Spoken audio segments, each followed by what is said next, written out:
You have to be willing to lose clients in order to reach your dream clients. This was something that I had to learn pretty early on because I was working with clients that were just so unaligned. They just did not light me up, and I want to teach you some bits and pieces in terms of reaching your dream clients. And this is a really key piece to that. So welcome back to another episode.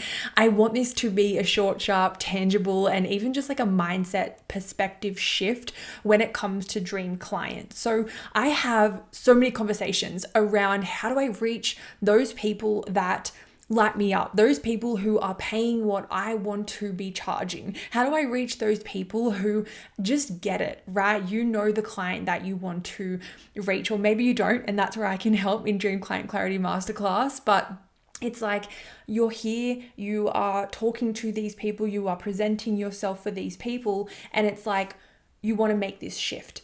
The thing about making this shift that so many people hesitate on is they come to me and they're like, Lil, I really want this new client, but I'm so scared of losing current clients.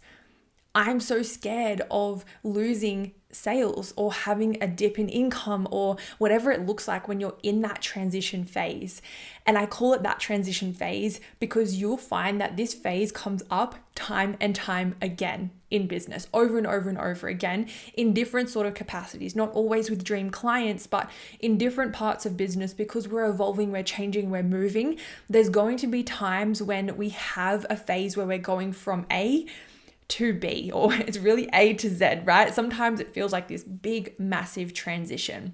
What I want you to think when it comes to dream clients is currently you are already missing out on clients. You're already losing clients. You're missing out on the opportunity to serve the people that you want. So it's like, if you're already missing out on clients, wouldn't you rather miss out on the unaligned ones and bring in more of the dream clients? I think a lot of the time people are moving from a point of safety. It makes sense. You're able to land the couple $100, couple $1,000, depending on what you sell, where your price points are at. You're used to those kinds of clients. You can bring them in and it's so easy. It's a walk in the park for you now. Right? And what I want you to question is, are you scared to lose those clients? Or are you scared to look at the fact that you're going to have to be willing? It's going to require you to do a lot more work. You have to be willing to do what's required within that transition phase. I think that's the real problem why people avoid going from where they are now in comfort to the next level. I actually do not think it's because you're scared of losing them. I think it's your fear around what it's going to take. If you move to this new phase, you have to relearn how to sell a high ticket offer. You have to relearn marketing and content. You have to relearn brand. You have to relearn how to convert clients. You have to be willing to do that, and people aren't. People are so happy to say, oh, I wish I was there. I wish it was that easy. I wish I could have a more aligned client. You can have that, but it's going to require a lot more of you. Because if you're wanting to reach this other kind of client, you can't just do the same thing you've always been doing. They move differently, they behave differently, they speak differently, they invest differently, which means you're going to have to relearn a lot of things. And that transition phase is the hardest phase to be in. I've experienced it so many times in my business, so many times. And the reason why I say it's one of the hardest phases is because you're going from being up here where you're like, I know what I'm doing. I'm good. I'm bringing in sales, like things are cruisy. This feels good, right? You're going from up here to all the way down here, and it feels like you're in the fucking trenches. You're like, no one's buying. No one's listening. I'm not converting anyone. I can't see any tangible results in front of me for the work that I'm doing. and it feels like I'm pushing shit uphill. That is what the transition phase can sometimes feel like. This is why I have a mentor. This is why I'm in a mastermind, I'm in a membership, so that I have the support when I'm in that phase and I'm not just doing it all alone, questioning a lot of things and going into self-doubt and scarcity and, oh my gosh, what am I doing? Let's just go back to comfort. But that's what is required to go from where you are now to where you want to be. It's going to take a lot of you, and you have to be willing to do that. A lot of people aren't. Let me say it here now. A lot of people are not willing to sit in that transition phase because the minute that they are in it, they feel all of the emotions of, oh my gosh, what have I just done? Oh my gosh, is this working? Is it ever going to work? And so much of it is just mindset. The strategy you can do, there's a billion courses to learn how to market, how to create content, how to refine your brand. That's the easy part. The strategy is the easy part. The quote unquote hard part is the self-belief and the self-trust within that phase. So when you are right now looking at your clients and you're like, you know what? They're just not it. And I know it and I can feel it in my soul. And even though there's the people pleaser in me and there's the good girl in me and I want to serve everyone and I don't want to lose out on clients, I actually want you to stop for a second and think about what your life could look like and what your business could look like, what your income could look like if you were to start to serve the higher caliber client, the aligned client, the client who makes you so excited. What would your life look like? How much more freedom would you have? Imagine waking up in the morning and you open your eyes and you think about your day and you think about whether it's your client calls or the girls in your mastermind or the people that you are communicating with or even your community, right? Think about your socials, your audience through Instagram, through TikTok, through YouTube, through Facebook, all of wherever your community is, right? If you think about all of those moving parts in terms of your communication with clients, does it light you the fuck up? Imagine if it did. Imagine if you were like, fuck yeah, like let's go. Like I want to talk to these people all day, every day because I'm so obsessed with them. What if that's what it could look like? Because it can. That's possible. I promise you. But you have to be willing to sit in that transition phase, in that ickiness, in the resistance, in the moments where you go from being so high up here to dropping to, oh my gosh, this is fucking hard.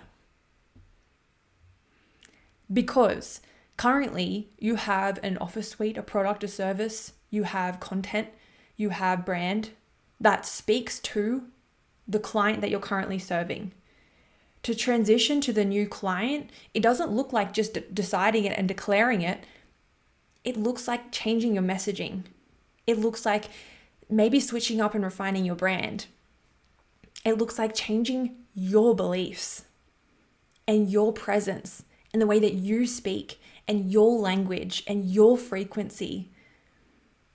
The content's going to have to change.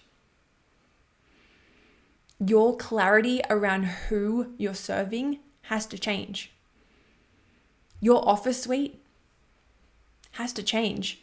Your prices have to change because you're reaching a completely different human with different needs. They don't want what you're currently serving. I always give this example. I'm obsessed with brownies. Obsessed. Chocolate, brownies, you have my heart until the end of eternity.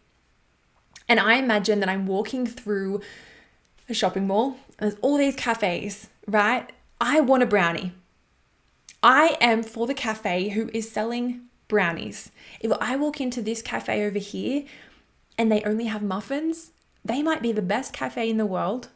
They might have the best muffins in the world. They might be the best at what they do. They might want my money. They might want me as a customer, but they do not have the goddamn brownie. I'm going somewhere else to find that brownie. That is what your clients are doing. They jump on your Instagram page, and even though it might be perfect, you might be perfect. Like, you might be showing up and doing the thing and taking the action and standing in your power and having conviction. You might be across all the different platforms, but maybe you just don't have what they're looking for. And even though you want them, you're waiting for them to come to you before creating the offer. You have to create it first, and then they'll come in. That's the way it works. And it's as simple as that. But that switch from what you have now to where you're going, it takes a lot. And equally, duality exists, polarity exists. What if it didn't have to take a lot? What if you had the support? What if you jumped in my mastermind, my mentorship, my membership, and you had the support every step of the way so that you could actually time collapse the transition? So that rather than over the next 6 months, a year, you're sitting in this transition of ick, instead, it's like, let's time collapse, because you've got the support, you've got the frequency, you're plugged in to mentorship. So we can take that year and time collapse to just a couple of months and start reaching those new clients. That's what's possible. So what I really want you to take from this episode is that, firstly, get really clear on who it is that you want to serve. Take away any rules, any, oh my gosh, I feel bad, any whatever else is coming up for you. That's what we get to play with in mentorship. And get so selfishly clear on who it is that you want to work with. Who is that? And then get clear on exactly where they're at right now. Exactly where they want to go and what that journey looks like. This is what I teach in the Dream Client Clarity Masterclass, right? Because if you create this framework, which I teach, I give you the whole thing and a workbook so you can just you've got it all. You've got everything, right? You can get that. Then that's what creates the content. That's what creates all of the checkout pages, the sales pages, the website copy. That's what creates your new offers. That is how you talk to your dream client so that you can go from here to here very, very quickly. You're not just throwing shit at the wall and being like, oh, I really want this dream client. No, you're like a leader taking action, being like, okay, strategy time, intentionality time. Let's get to work. Now, before I leave you, I have created a really exciting, incredible resource, which is called the Dream Client Checklist. This is a checklist, a training. It actually ended up being a half an hour training video as opposed to just a checklist, because that's me and I'm extra. But if you go and listen to it, it's going to give you so many really, really tangible things to go and check. Let this be your guide, your blueprint, your roadmap, so that you can keep coming back to this checklist time and time again and be like, yep, I'm doing that. Yep, I'm doing that. Yes, no, I'm not doing that. There are the blind spots. There are the gaps. So we can fix the gaps. It also has a cheeky discount code for Dream Client Clarity Masterclass. So jump in quick before you miss out.